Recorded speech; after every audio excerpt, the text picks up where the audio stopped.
It started the week before Halloween, when the nights had already turned cold enough for breath to show in the air. I was renting a small house just outside of town. Cheap place, nothing fancy, with a big oak tree that leaned a little too close to the roof. My friend Liam used to say the branches looked like hands trying to pull the house back into the ground. I used to laugh at that. Now, I'm not so sure. I'd moved there for peace and quiet. After years in the city, I wanted the kind of silence that lets you think. The house sat a few minutes from the main road, surrounded by tall grass and a half-collapsed fence. It was old but clean, and the landlord had left a box of Halloween decorations in the shed, probably from past tenants. I figured I'd put a few up, just to make it look less empty. That first night, I plugged in a single orange light on the porch and hung a fake skeleton by the door. It looked ridiculous, but something about that soft orange glow made the place feel less lonely. I remember sitting out there, wrapped in a hoodie, watching the quiet road for any sign of life. Not a single car passed. I could hear crickets, a faint hum of wind through the trees, and the occasional rustle from the woods behind the house. It wasn't until the third night that I noticed the light. Not mine, the one out by the fence. It looked like a flashlight beam, faint and unsteady, moving between the trees. I assumed it was a neighbor or a hunter, though I hadn't seen anyone else around since moving in. The next night it happened again, same time, around 10:30. I watched it from my window this time. The light swayed back and forth, almost like someone searching for something. Then it went out. I told Liam about it over the phone. He joked that it was my welcome to the countryside moment, probably some teenager messing around. I laughed along, but deep down I wasn't sure. There was no house within walking distance that I knew of, and that light was always in the same spot. A few days passed without anything strange, and I stopped thinking about it. I spent my evenings reading or working on the porch, letting the sound of the wind keep me company. Then, the night before Halloween, I found something. When I went out to grab the mail, there was a small plastic pumpkin sitting on the porch railing. One of those trick-or-treat buckets kids carry, except this one was cracked down the middle, with a bit of dirt inside. No note, no candy, just a thin layer of soil and what looked like a leaf. I looked around the yard, but saw no one. Maybe a neighbor had dropped it off as a joke, I thought. I set it aside by the door and forgot about it. But that night, when I stepped outside again, the pumpkin was back on the railing, this time filled with something else. Small stones, about a dozen of them, all smooth, round, and cold to the touch. I stood there a long time, staring at it, trying to figure out who would bother doing something like that. The woods behind the house were dark, the kind of dark where the trees blend together. I didn't see any lights that night, no movement, but I could hear something faint, a slow rhythm, like someone walking through the grass. I called out, "Hello," thinking maybe it was a kid or someone passing through. No answer. The sound stopped. I told myself it was an animal. I locked the door, turned off the porch light, and went to bed earlier than usual.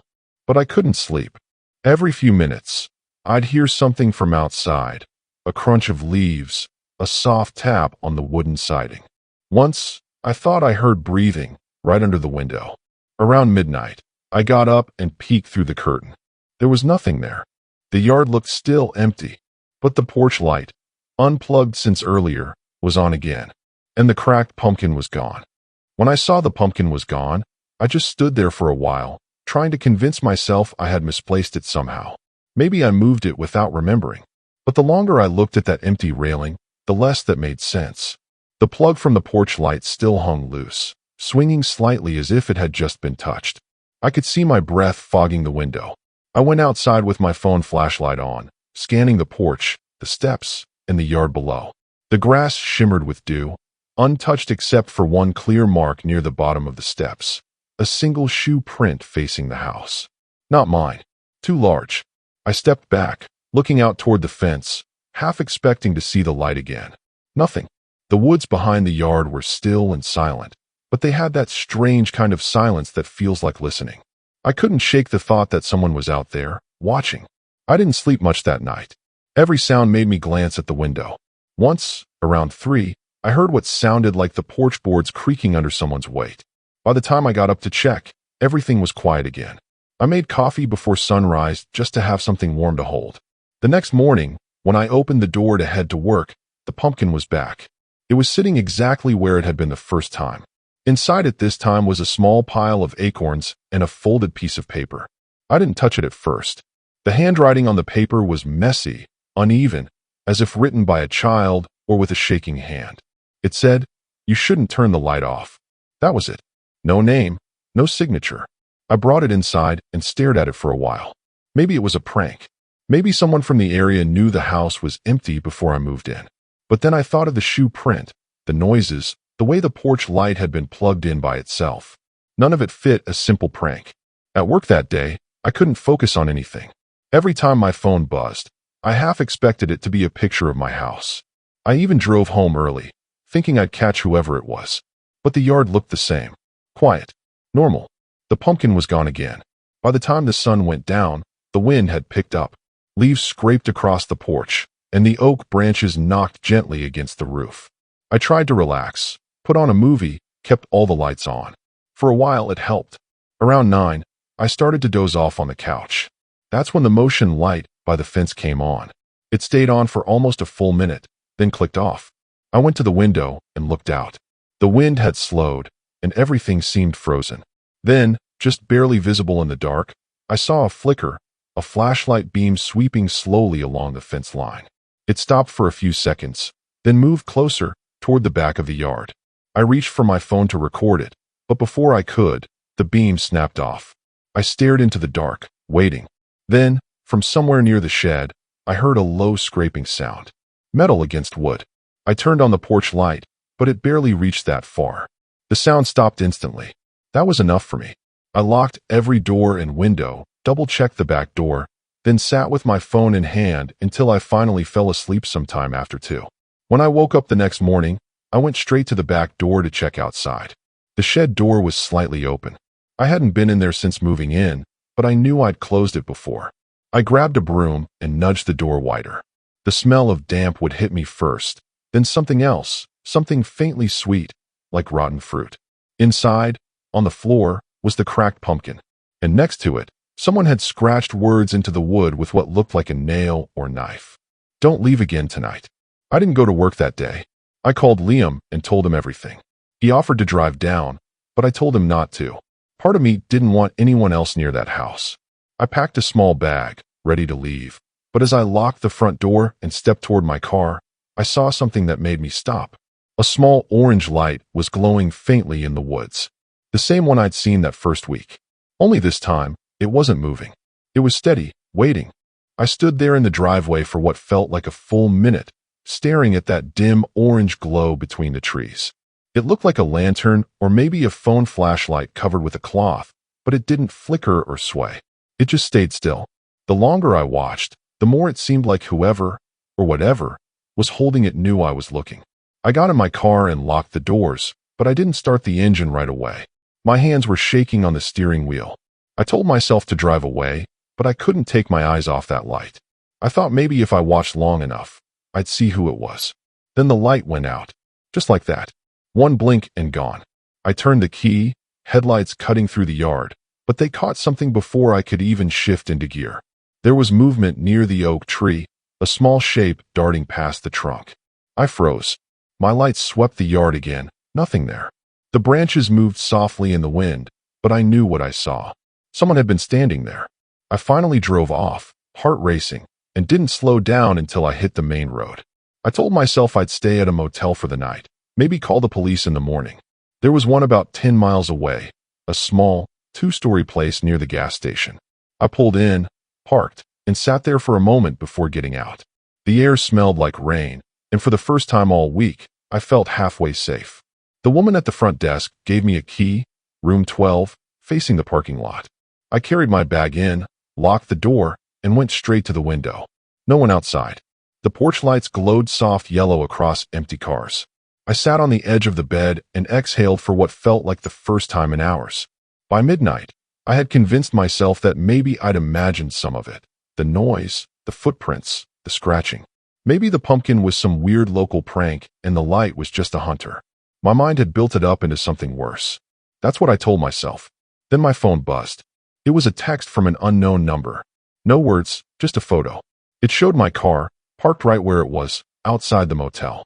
Same angle I'd seen from my window minutes earlier. My first thought was that it had to be Liam, but he didn't know where I was staying. I stared at the screen, waiting for another message. Nothing came. I turned off the lights and crouched by the window, peeking through the blinds. The parking lot was quiet. One light flickered near the road, and the rest were steady. I stayed by that window until my legs started to cramp. Finally, I lay down with my clothes on, phone in hand. I must have dozed off because the next thing I remember was the sound of footsteps outside the room. Slow, deliberate steps across the concrete. I held my breath. The steps stopped right outside my door. I sat up, every nerve in my body awake. The doorknob turned slightly, just enough to make a soft metallic click, then stopped. After a few seconds, it turned again, harder this time. I whispered, "Who's there?" Nothing. Then a quiet knock. Not hard, not impatient, just 3 slow, steady knocks. I didn't move. My heart pounded so loud it filled the silence. Whoever it was didn't say a word. The knock stopped, and I heard the footsteps again, this time moving away toward the far end of the lot. I waited 10 minutes before daring to peek outside. The air was cold, and the lot looked empty. But there, right under my windshield wiper, was something small and orange. The same cracked pumpkin. I ran back into the room and locked the door again. This time I called the police. They came about 20 minutes later, checked the lot, and found nothing. I told them about the texts, the light in the woods, everything. One officer suggested it might be someone from the area messing with me, maybe the previous tenant's relative. They said they'd patrol the road near the house.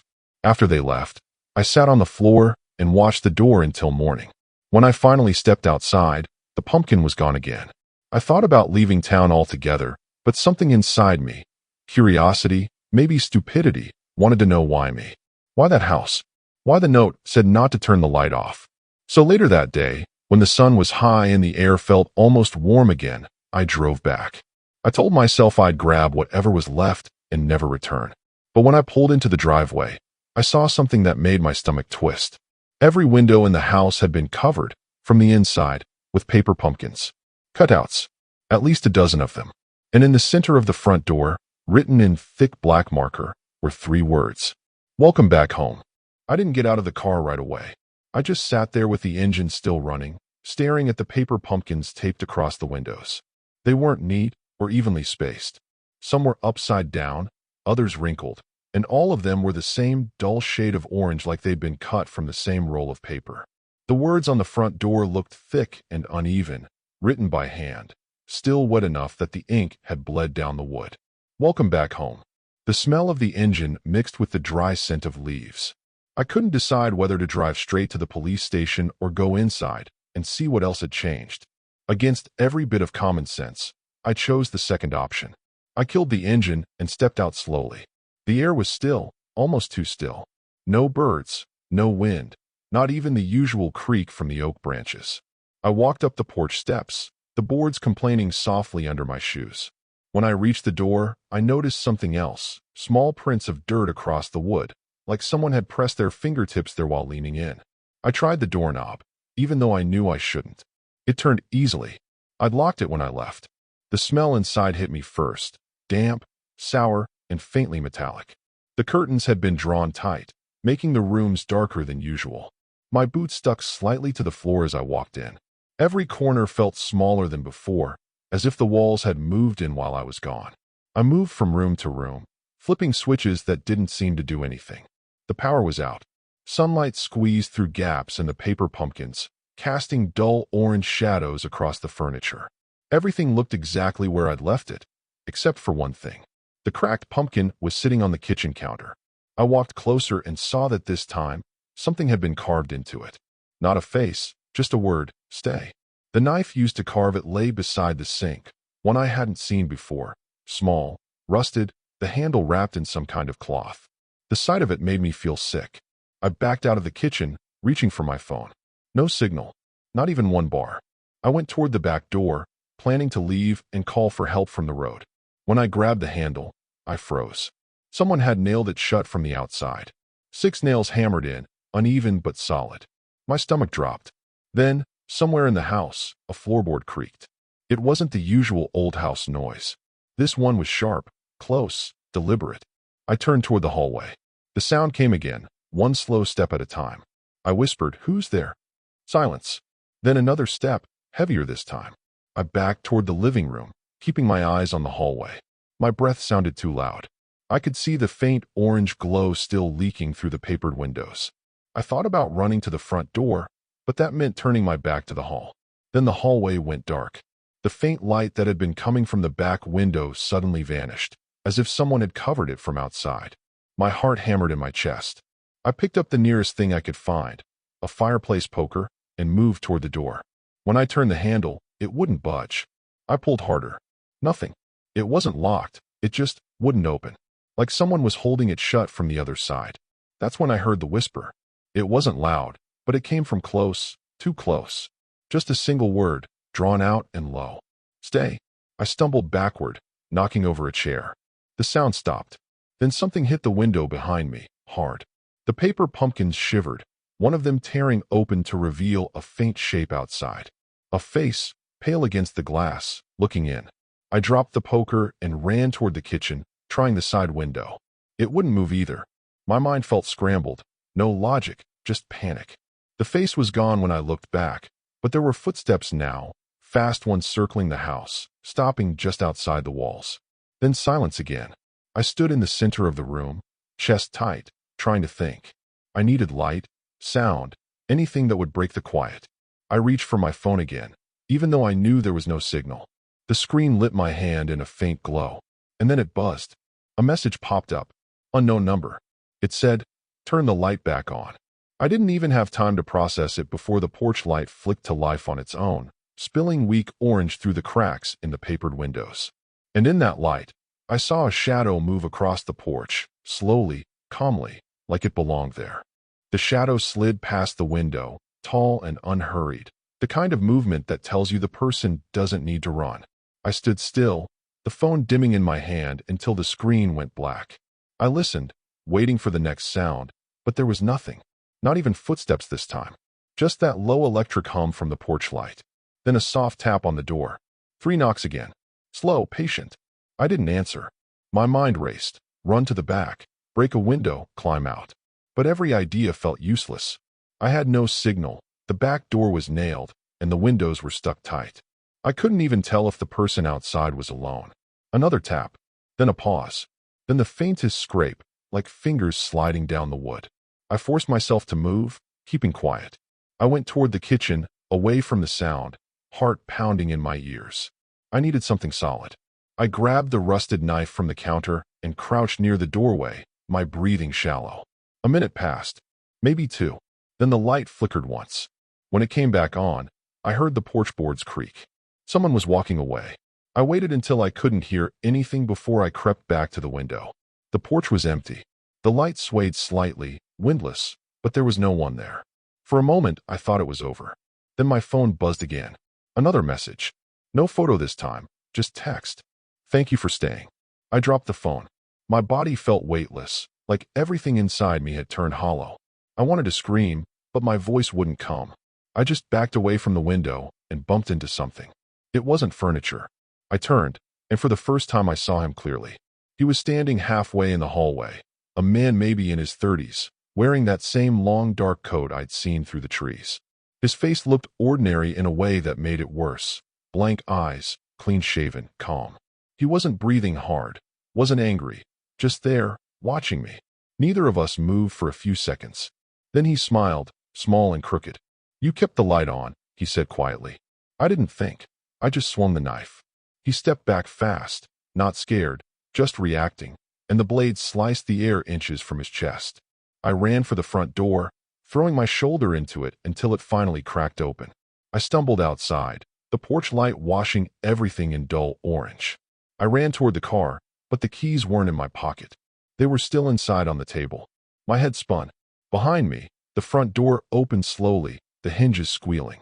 I turned and saw him standing in the doorway again, not chasing, not shouting, just watching. "Don't leave," he said. That voice, it wasn't angry or threatening. It sounded almost pleading, like he believed we belonged here together. I backed up, step by step, until I was near the end of the driveway. Then the porch light flickered twice and went out completely, plunging everything into darkness. I could still see his silhouette for a second against the faint window glow, then it was gone. I didn't wait to find out where he went. I ran. I didn't stop until I reached the road. A car passed, its headlights flashing over me, and I waved it down. The driver slowed, startled, rolled down his window. I must have looked insane, covered in dirt, shaking, no explanation that made sense. But he let me in and took me straight to the police station. They searched the house that night. They found the paper pumpkins, the carved message, the nails, but not the man. No footprints, no vehicle, nothing. The only thing left behind was that cracked pumpkin on the counter. Inside it, folded once, was a note written in the same shaky hand as before. You left the light off too long. I moved out of town the next morning. New number, new address, no forwarding mail. I thought that would be the end of it. For months, nothing happened. Then, a week before this year's Halloween, a package showed up at my new place. No return label, no name. Inside was a small orange light bulb, the same kind I'd used on that porch. When I plugged it in, it worked immediately. The glow was soft, familiar, almost comforting. For a second, I let myself believe it was coincidence. Then my phone buzzed. A text from an unknown number. Good. You learned. And just like that, the light flickered once, steadying again, washing the room in that same dull orange. I haven't turned it off since. I've worked night shifts for almost 6 years now, and I used to think nothing could surprise me anymore. When you've mopped empty hallways at 3 a.m. and seen the kind of things people throw away after hours, you start to feel like the world's background noise doesn't bother you. But that changed last winter when I took the overnight job at the self-storage facility off Highway 7. It wasn't a bad gig. The pay was decent, and all I had to do was log vehicle entries, keep the security cameras running, and make sure no one tried to sleep inside their units. The whole place was fenced in, maybe 200 storage boxes, most of them metal, some climate-controlled. From midnight till 6, I was the only one there. The first few nights were easy. I'd bring coffee, plug my phone into the old speaker, and watch movies while keeping an eye on the monitors. The screens were small and flickered a lot, but I got used to it. You start to recognize which customers come by late, band members grabbing gear, people moving furniture, that kind of thing. Then around my 5th night, something strange happened. It was 2:14 a.m., and I noticed one of the motion sensors had triggered in the far section, row E, unit 109. That was odd because no one had come through the gate for hours, and I hadn't given any access codes out. At first, I figured it was an animal. We got raccoons sometimes. But when I switched the camera feed to that row, I saw the door to 109 was slightly open. Not wide, just enough to catch the light. I logged it, grabbed my flashlight, and headed over. The air outside was freezing, the kind that bites through your jacket no matter how fast you walk. Everything was quiet. No wind, no traffic, just my boots on the gravel. The door to 109 was exactly like on the screen, open maybe 4 inches. I could see the silver lock still hanging from the latch. Hello. I called out, just in case someone was in there. No answer. I pushed the door open a little farther, shining the light inside. The unit was almost empty. A single metal chair sat in the middle of the concrete floor, facing the back wall. On the wall was a message, written in what looked like chalk. Be quiet. I stood there for a moment, trying to figure out what kind of joke that was. The chair, the writing, it felt too deliberate. But when I checked the log again, the last renter of that unit had cleared out over 2 months earlier. The lock was still the one I'd issued. I closed the door, secured the latch, and went back to the office. I noted it as minor vandalism and didn't think much of it until I looked at the security feed again. The timestamp showed me entering the row, opening the door, looking around. Then, 5 seconds after I left, something moved inside the unit. It wasn't much, just a shadow passing along the wall, but the door was locked, and I had the only key. I replayed it twice, thinking maybe it was my flashlight beam bouncing around. But it wasn't. The shadow had shape. It was standing right behind the chair. I told myself the camera was glitching again. The system was ancient, the pixels blurred all the time. But I couldn't shake the feeling that whoever, or whatever, had been in there had waited until I left. The rest of that night, every little sound made me jump. Around 4 a.m., I turned the cameras off for a few minutes just to calm my nerves. When I turned them back on, something had changed. Unit 109's door was wide open again. I stared at the monitor, waiting for the feed to glitch back to normal, but it didn't. The door to 109 was wide open, completely. The light from the pole outside spilled into the unit, making the chair inside look smaller than before. The camera was motionless. No static, no interference. The image was sharp enough to see my reflection in the office window as I leaned closer. I thought about calling the police, but what would I tell them? Someone opened a storage unit. They'd ask if I saw anyone. I hadn't. If I said I saw a shadow, they'd think I was losing it. So I grabbed my jacket and flashlight again, more annoyed than scared that time. The air outside had gone still. The cold made my ears sting. I walked the same path down to row E, passing one empty row after another. The motion lights overhead came on one by one as I moved, flickering for a moment before turning solid. When I turned the corner and saw 109 again, my steps slowed. The door really was open, pushed all the way up, but the chair was gone. The unit was empty now. My flashlight beam swept across the floor. Nothing. No footprints. No marks. Just that faint chalk residue on the wall where the words "Be quiet" had been, now half smudged like someone had wiped at them with a damp rag. "Hey," I said quietly, my voice sounding strange in the cold air. "Whoever's out here, you need to leave." No answer. The sound that came next didn't make sense at first. It was faint, metal dragging on concrete, somewhere farther down the row. I followed it slowly, each breath coming out in small clouds. The sound stopped just as I reached the corner. When I looked around it, all I saw were closed doors. Every unit shut tight. Then, from behind me, I heard the soft slam of a door closing. I spun around. Unit 109's door was down again, shut completely. I started backing away, every muscle tense. I wanted to leave right then, walk straight to the car, and quit the job. But I had to at least check, just once more, to prove to myself there was nothing inside. So I stepped closer and lifted the latch. Still locked. I hadn't even heard the lock click into place, but there it was, hanging exactly as before. Back in the office, I replayed the footage again, this time with the timestamp zoomed in. I watched myself walk toward the row. Then, right after I turned the corner, before the door closed, a figure stepped halfway into the frame. I paused it. The image was dark, but you could tell it was someone tall, wearing a hood, standing inside 109. The door came down fast after that, as if they'd pulled it from the inside. I saved the clip to the hard drive and called my manager, Roger. He didn't pick up, so I left a message. "Something's going on with Unit 109. I think someone's inside. Call me back." He didn't.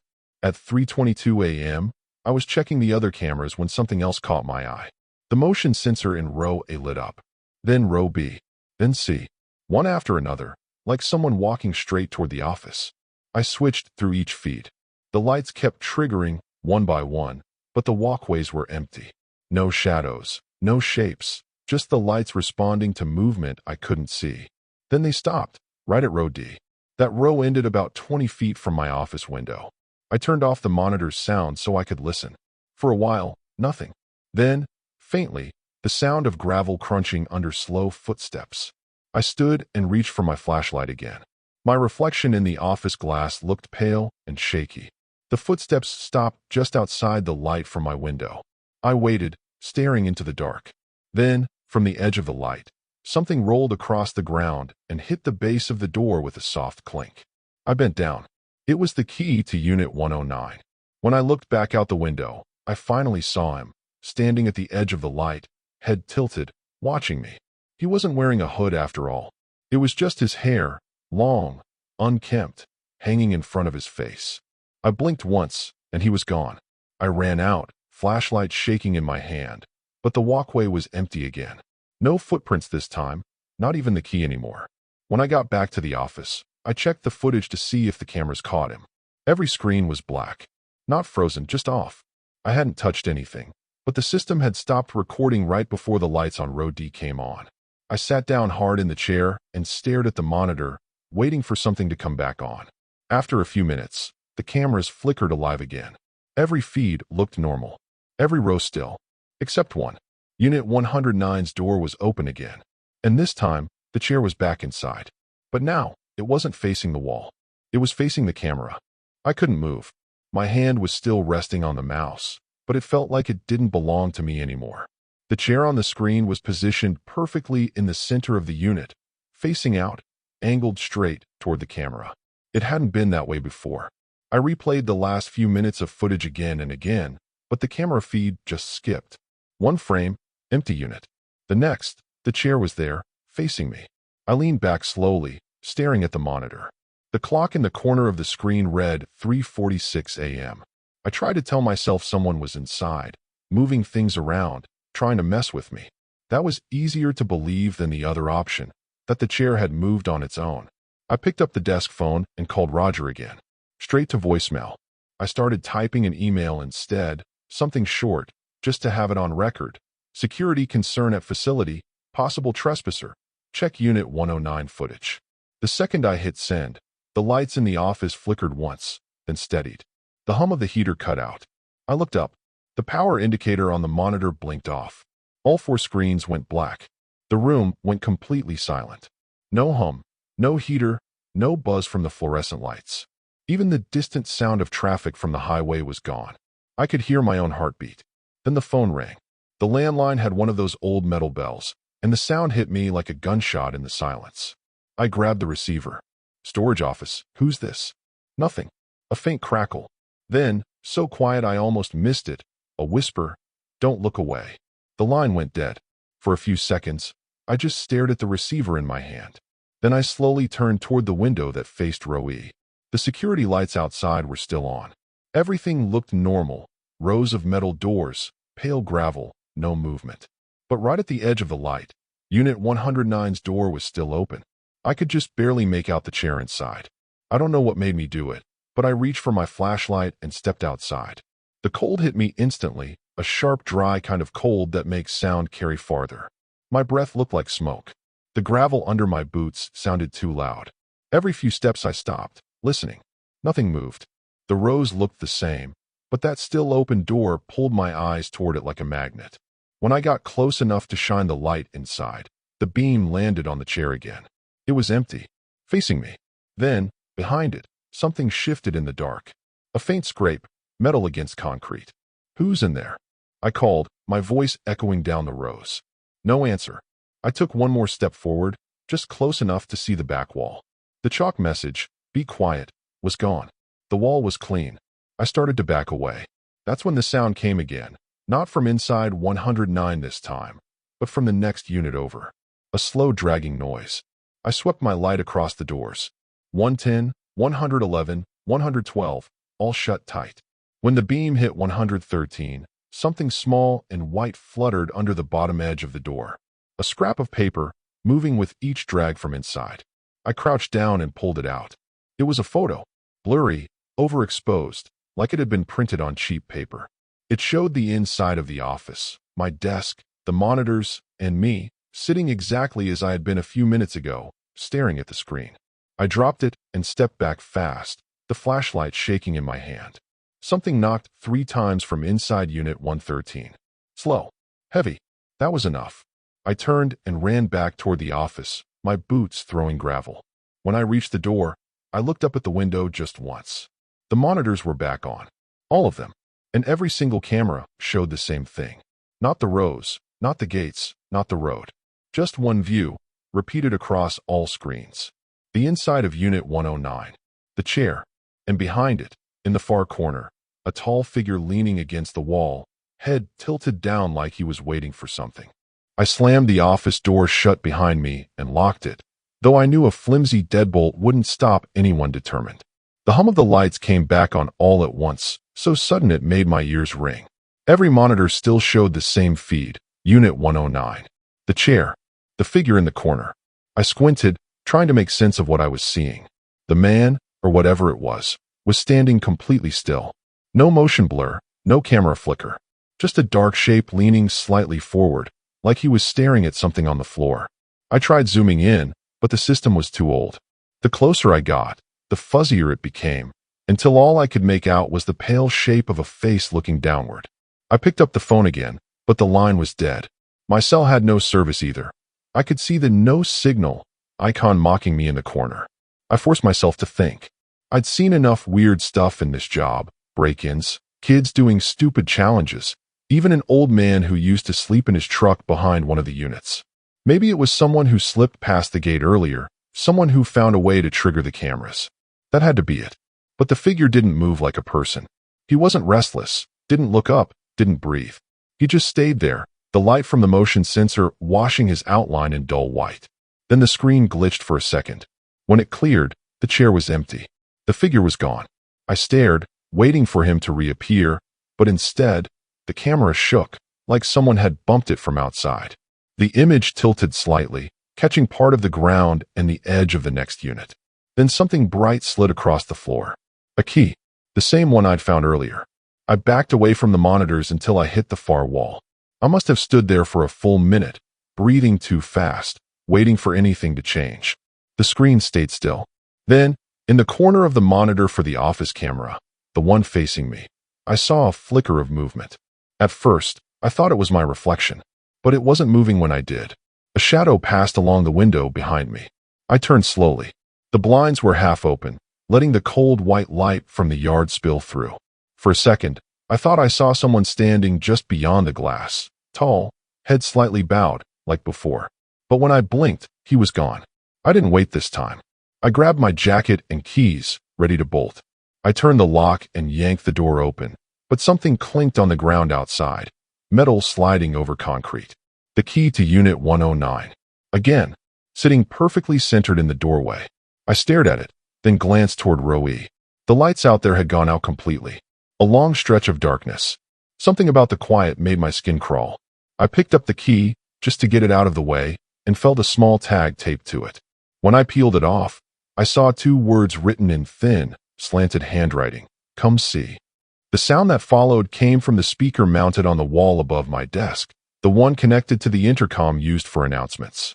It clicked once, like someone pressing the button on the other end. A hiss of static filled the room, then a voice, soft and deliberate. You forgot to close the door. I froze. The voice was male, low, almost calm, but the way he said it, it wasn't a warning. It was disappointment. I looked at the monitors again. Unit 109's door was wide open. The light from the pole outside didn't reach inside anymore. It was all shadow now. I couldn't see the chair. I told myself to walk away. To drive to the station, file a report, let someone else deal with it. But something in me, the part that always needed to finish what I started, pushed me toward that door. I stepped outside again, the cold hitting my lungs so hard it hurt. The gravel crunched underfoot, loud in the stillness. Each row I passed felt narrower than before, like the walls were closing in. When I reached row E, the lights above flickered on one by one until I was standing right in front of 109. The door hung open, the darkness inside thick and silent. The chair was gone again. Hello. I called out, my voice catching. The silence stretched. Then something scraped against the floor deeper inside. I took a step forward and shone my light in. The beam caught the back wall, bare concrete. Nothing there. Another step. Another. The light started to shake in my hand. When I reached the middle of the unit, I saw it. On the floor, where the chair had been, was another message scrawled in chalk. The same uneven handwriting as before. Don't turn around. I froze where I stood, staring at those 3 words. The beam of my flashlight trembled on the floor, but I couldn't lift it. My throat felt dry, like the air had thickened. I wanted to turn, to run, but every instinct screamed that I shouldn't. The unit was completely silent. No wind, no echo, nothing. Just me and those words. I could feel something behind me, or maybe it was only my pulse beating too hard. My mind started doing that thing it does when it tries to make sense of fear, counting seconds, trying to find a pattern. I made it to 10 before I heard it. A single, careful breath just over my shoulder. I wanted to move, but my legs wouldn't. The sound came again, closer this time. Slow, calm, almost patient. Whoever it was wasn't hiding anymore. I forced myself to speak. You need to leave, I said, though my voice sounded small and wrong in the empty space. The breath stopped. Then, right next to my ear, a whisper, you came. That broke me. I spun around, flashlight beam cutting through the dark, but there was no one there. The space was empty, except for the chair, back in the corner again, facing the wall like it had never moved. I staggered backward, my shoulder hitting the door frame. and the flashlight slipped from my hand, clattering on the floor. The light rolled across the concrete, bouncing shadows up the walls.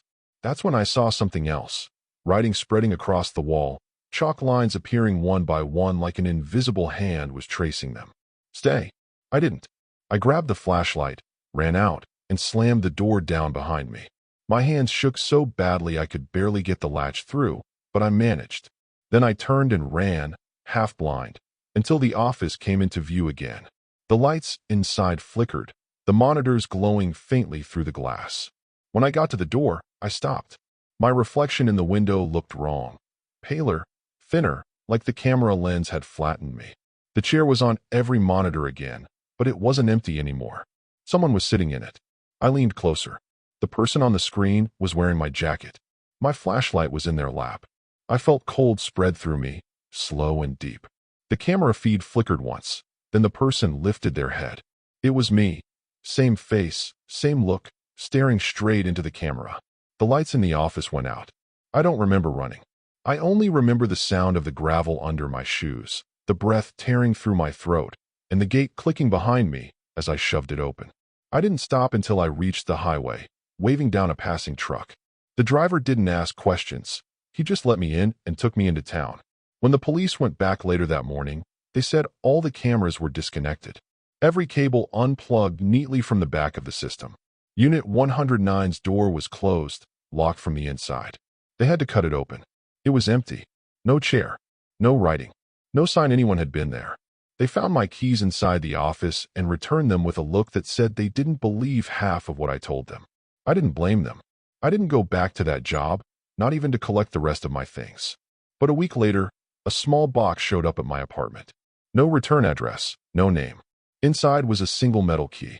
The tag on it said 109. And at the bottom of the box, in small chalk letters, someone had written, "Be quiet."